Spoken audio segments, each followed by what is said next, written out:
민주당이 강행하려는 이동관 방송통신위원장 탄핵은 헌법과 법률이 보장하는 합의제 의결 기구에 대한 헌정사 최악의 폭거로 기록될 것이다.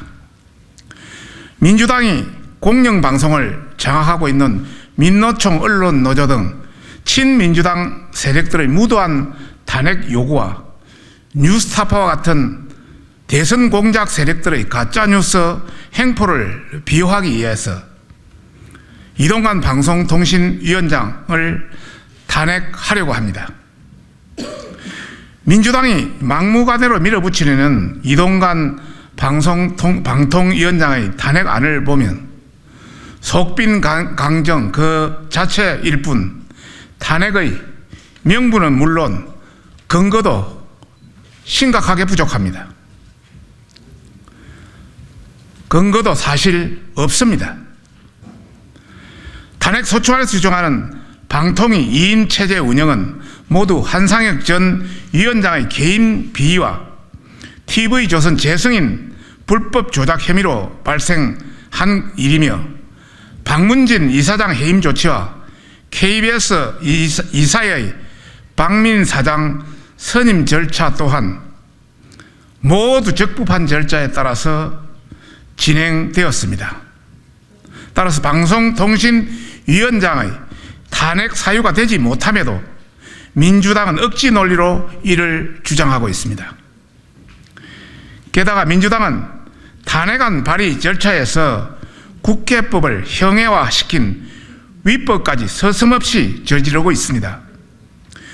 본회의에 보고된 탄핵안은 그 자체가 의제가 되기 때문에 이를 철회하려면 국회법 제90조 2항에 따라서 본회의 동의를 받아야 합니다.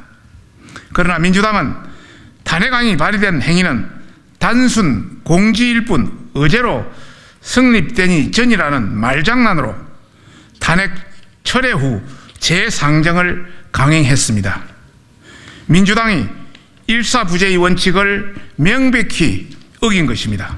민주당이 무지하게 추진하는 방통위원장 탄핵으로 인해 국민에게 발생할 피해는 심각한 수준인데 크게 세 가지가 있습니다. 첫째, 무허가 방송으로 방송이 마비되거나 중단돼 국민의 시청권을 보장할 수 없게 됩니다.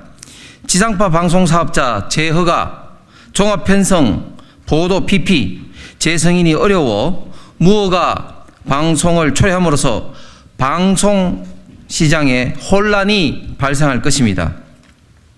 이를 불법 방송이라며 누군가가 수사기관 등에 문제를 제기할 경우 방송이 중단되는 최악의 사태가 일어날 수 있습니다. 지상파, KBS, MBC, SBS 등 34개 사업자, 141개 방송국의 제어가 유효 기간이 올해 2023년 12월 말까지며 내년 상반기에는 채널A, YTN, 연합뉴스TV의 재승인 심사가 줄줄이 기다리고 있는 실정입니다.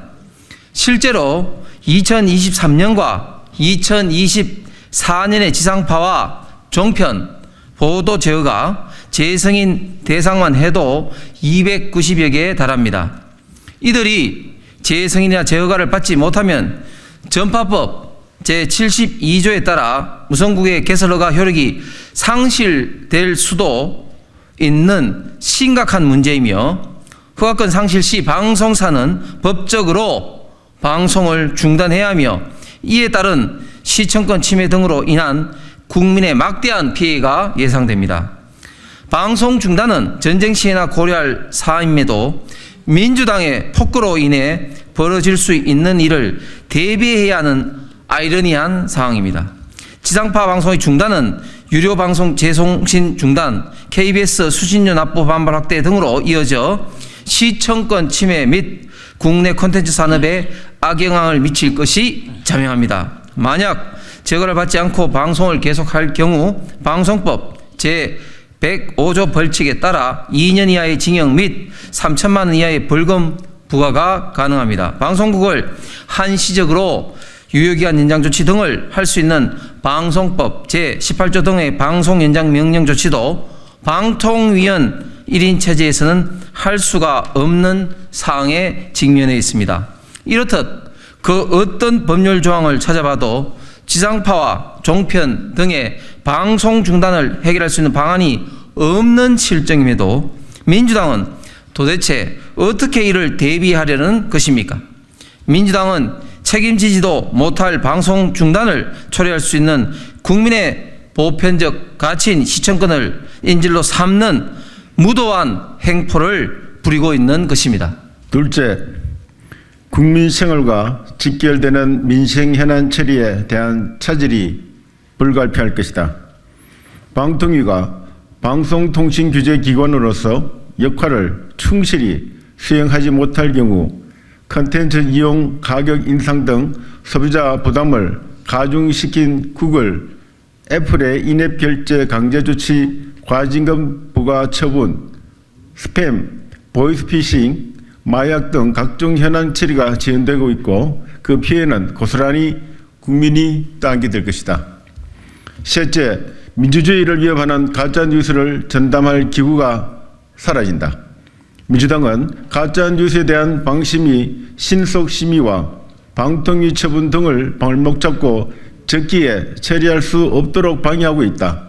이는 노골적으로 뉴스타파 대선 공작 같은 공익을 침해하거나 선거 결과에 심대한 영향을 끼치는 가짜뉴스를 제대로 건절할 수 없게 만드는 것이다. 이렇게 민주당의 거대 권한 남용을 바로잡고 민주주의를 지탱하는 제4부인 언론을 관리 감독해야 하는 방통위원장의 역할을 무력화하는 후한무치한 행태를 당장 멈춰야 할 이유들은 차고 넘친다. 그럼에도 민주당은 사회적 흉기가 된 공영방송을 개혁하려는 윤석열 정부를 편파적이라 적반하장식으로 비난하며 이동관 방통위원장을 탄핵하려는 내로남불의 극치를 보여주고 있다. 민주당에 강력히 경고한다. 합의제 의결기구인 방통위원장을 탄핵해 벌어질 모든 문제의 책임은 민주당에 있다는 점을 명심해야 할 것이다. 민노총 언론노조 등 친민주당 세력들과 민주주의의 근간을 무너뜨리는 무단 형태를 즉각 중단하지 않는다면 원하는 위원회에 무력화는커녕 국민의 거센 심판을 받을 것임을 경고하는 바이다. 2023년 10월 30일 국회 가방이 국민의힘 일동 간사 방성중, 김병욱, 김영식, 윤두현, 허나, 홍석준 일동.